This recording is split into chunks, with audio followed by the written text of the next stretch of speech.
Okay. Hello, my name is Alexia Banks, and I'm currently studying early childhood education. And today I will be conducting a counseling interview focused on building healthy relationships to prevent or reduce violence. In this interview, I aim to apply principles from the textbook that, interviewing principles and practice by Charles J. Stewart.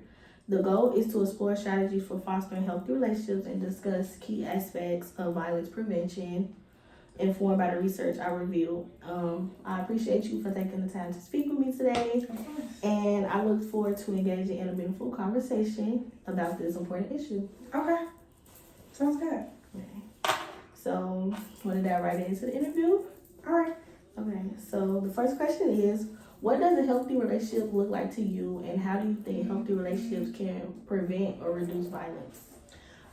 So a healthy relationship to me is when two people love each other unconditionally without conditions. It feels safe, secure, and they can communicate about anything.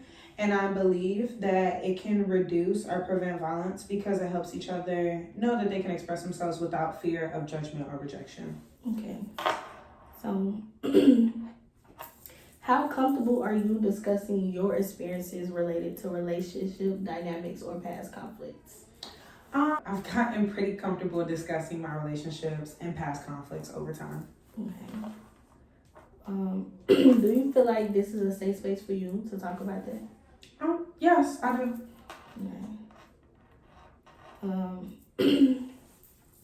So I just want to know, before we dive deeper into the interview, do you feel okay with sharing some of your experiences? Saying, it can be a little triggering and Right. it can bring up past experiences and stuff. Do you feel comfortable with talking about those things? Right, I appreciate that, but yes, it's okay. I don't mind sharing. Okay. I'm going to question 6. Okay. Have you noticed how your communication style affects the outcomes of conflicts in your relationships?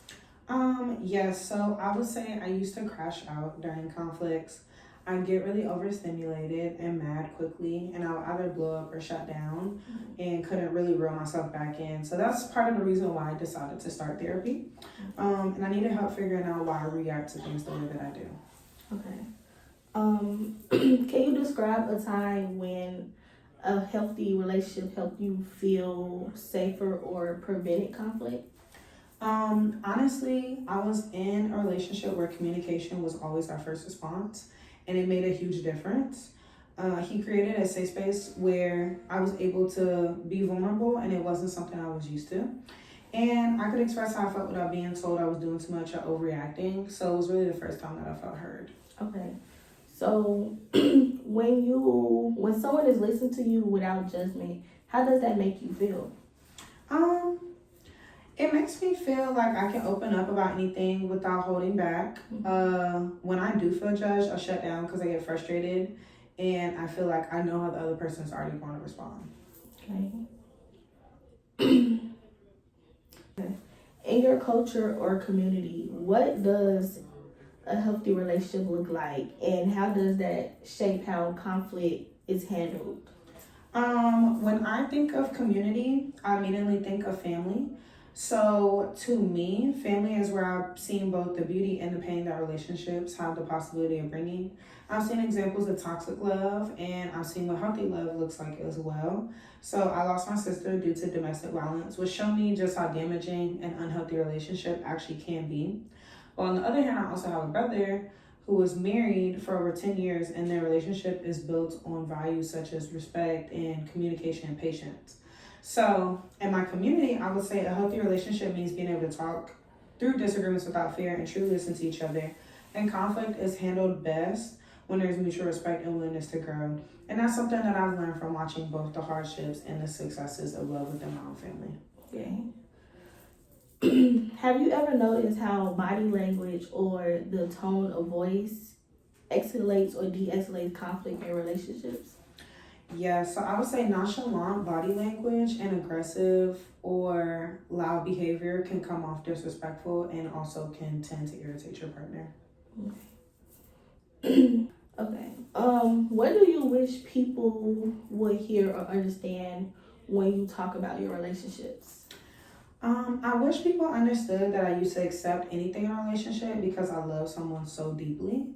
So much that honestly it started to hurt. So in my new relationships, I've had to learn how to be clear and set real boundaries. Okay. Okay, so you mentioned setting boundaries in your relationship. What does those boundaries look like today? Okay, so my boundaries are simple.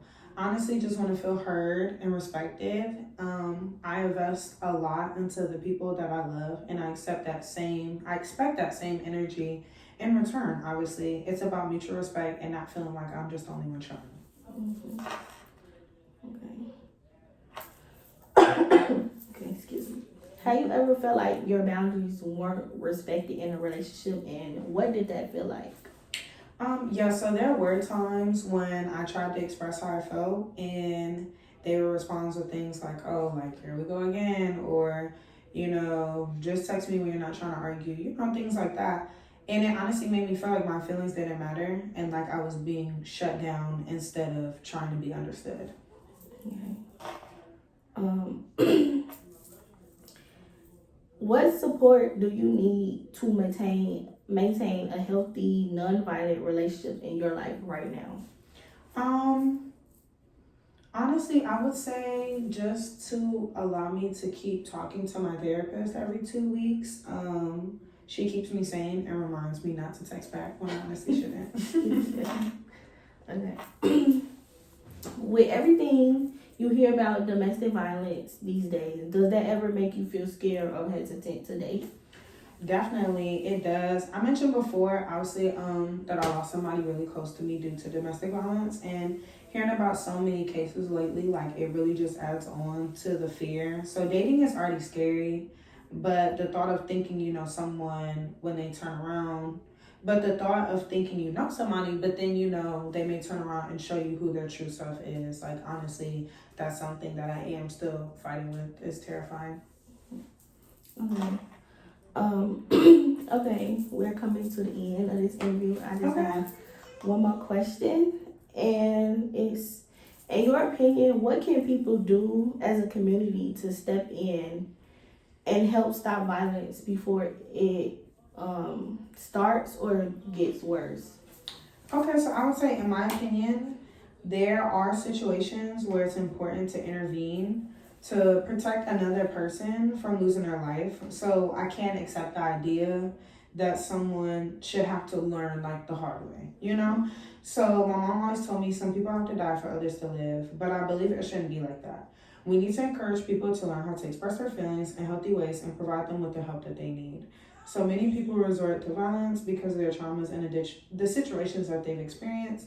And honestly, everybody's dealt a different hand in life. Okay. And then the conclusion. Okay. Through this counseling interview, I was able to share my experiences through my partner, which deepened my understanding of the challenges I face and the effort I've invested in building healthy relationships.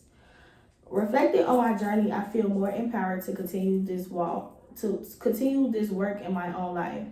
However, I don't want to stop there. I'm more committed than ever to foster a future where healthy relationships are the norm and violence is no longer tolerated.